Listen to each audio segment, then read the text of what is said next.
माताओं, बहनों, बेटियों का सामर्थ्य बढ़ाने के साथ साथ उनकी सुरक्षा भी देश की प्राथमिकता है। मैंने लाल किले से भी बार बार इस विषय को उठाया है। आज देश का कोई भी राज्य हो, अपनी बहनों बेटियों की पीड़ा को, उनके गुस्से को मैं समझ रहा हूं। मैं एक बार फिर देश के हर राजनीतिक दल से कहूंगा, हर राज्य सरकार से कहूंगा कि महिलाओं के खिलाफ अपराध अक्षम्य पाप है। दोषी कोई भी हो, वो बचना नहीं चाहिए। उसको किसी भी रूप में मदद करने वाले बचने नहीं चाहिए। अस्पताल हो, स्कूल हो, दफ्तर हो या फिर पुलिस व्यवस्था, जिस भी स्तर पर लापरवाही होती है, सबका हिसाब होना चाहिए। ऊपर से नीचे तक मैसेज एकदम साफ जाना चाहिए। ये पाप अक्षम्य है। अरे सरकारें आती रहेगी, जाती रहेगी, लेकिन जीवन की रक्षा और नारी गरिमा की रक्षा इस समाज के रूप में भी और सरकार के रूप में भी हम सबका बड़ा दायित्व है। साथियों, महिलाओं पर अत्याचार करने वालों को कड़ी से कड़ी सजा देने के लिए हमारी सरकार कानूनों को भी लगातार सख्त कर रही है। आज इतनी बड़ी संख्या में देश की बहनों बेटियां यहां है, तो इसलिए मैं विशेष तौर पर आपको बताना चाहता हूं। पहले शिकायत आती थी कि समय पर एफआईआर नहीं होती, सुनवाई नहीं होती, मुकदमों में देर बहुत लगती है।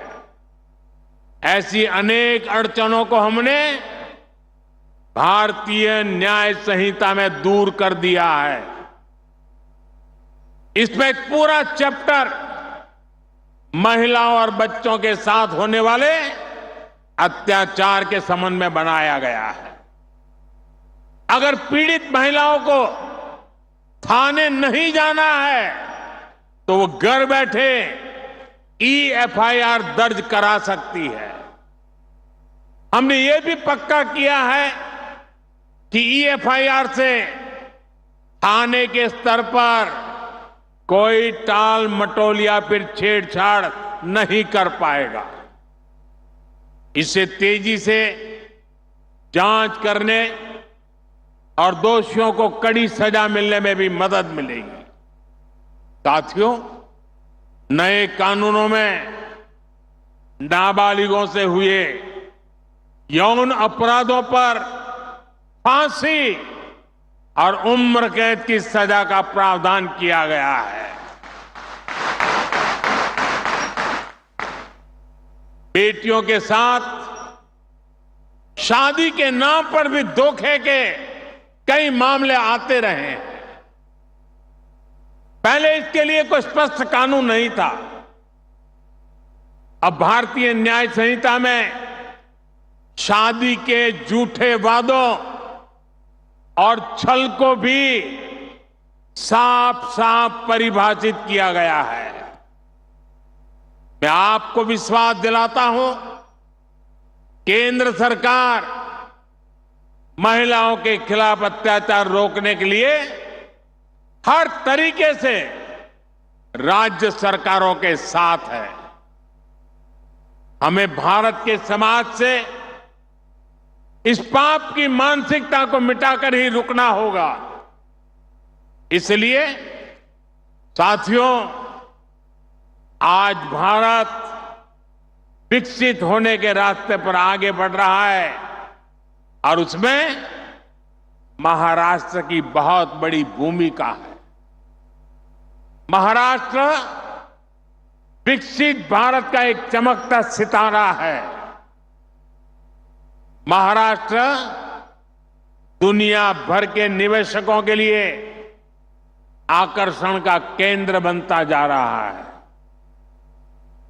महाराष्ट्र का भविष्य ज्यादा से ज्यादा निवेश में है, नौकरी के नए अवसरों में है।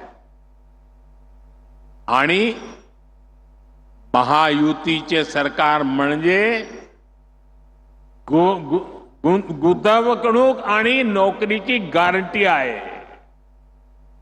महाराष्ट्र को आने वाले कई वर्षों तक महायुति की स्थिर सरकार की जरूरत है। महाराष्ट्र को महायुति की ऐसी सरकार की जरूरत है जहां उद्योगों को प्रोत्साहित कर सके। महाराष्ट्र में ऐसी सरकार की जरूरत है जो नौजवानों की पढ़ाई, कौशल और नौकरी पर बदल दे सके। मुझे पूरा भरोसा है कि महाराष्ट्र की स्थिरता और समृद्धि के लिए यहां की माताएं बहनें आगे बढ़कर मेरा साथ देंगी। मुझे आप बहनों पर पूरा भरोसा है। एक बार फिर महाराष्ट्र की युति सरकार के कामों को भारत सरकार की तरफ से हर प्रकार की मदद का आश्वासन देते हुए आप सबको बहुत बहुत शुभकामनाएं देता हूं। मेरे साथ बोलिए, भारत माता की। दोनों हाथ ऊपर करके मुट्ठी बंद करके पूरी ताकत से बोलिए, भारत माता की, भारत माता की, भारत माता की, भारत माता की, भारत माता की। बहुत बहुत धन्यवाद।